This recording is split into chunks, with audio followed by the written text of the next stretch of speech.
Assalamualaikum warahmatullahi wabarakatuh, Sobat Ihsan, whenever you are.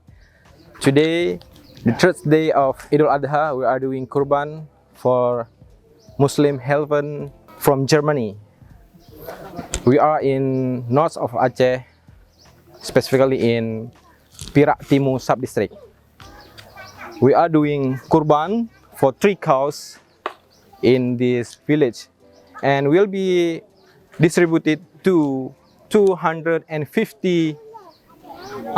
poor families, orphans, and elderly in this village. Let's see how the activities behind me.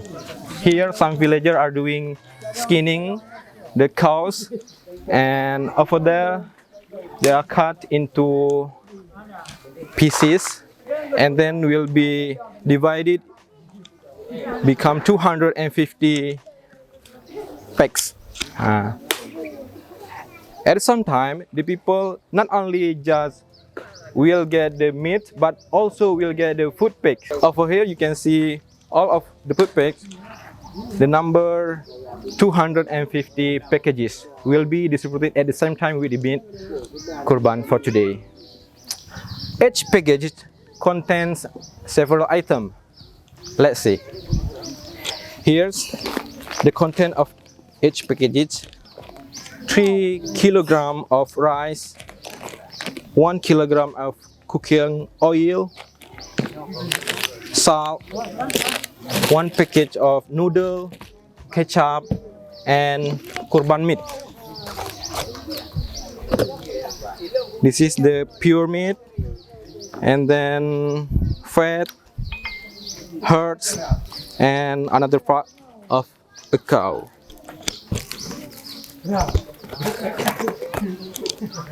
Thank you very much for your contribution, especially for Muslim Helfen from Germany, and may Allah grant you, bless you all over the times. Jazakumullah khairan katsiran. Assalamualaikum warahmatullahi wabarakatuh.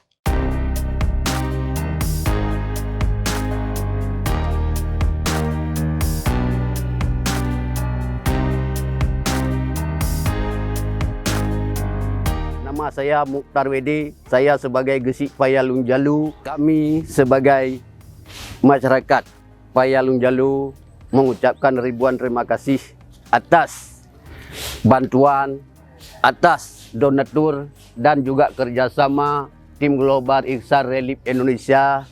Berdoa kepada tim ini semoga sehat, panjang umur, dan diberi rahmat dan hidayah oleh Allah Subhanahu wa taala. Terima kasih banyak kepada donatur Muslim Helfer yang telah membantu kami, khususnya masyarakat Lung Jalu pada hari ini, dan juga harapan masyarakat kami untuk tahun ke depan dan tahun selanjutnya mengharapkan seperti ini ada lagi. Itu harapan kami sebagai masyarakat Lung Jalu. Amin ya rabbal alamin.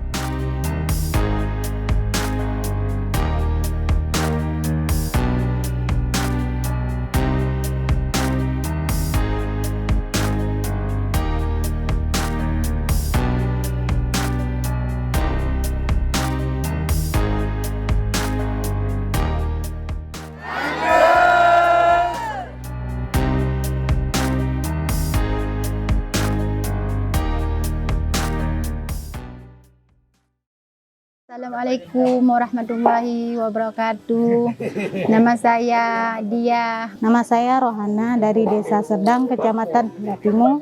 Nama saya Mariana, asal dari Desa Serdang, Perak Timur.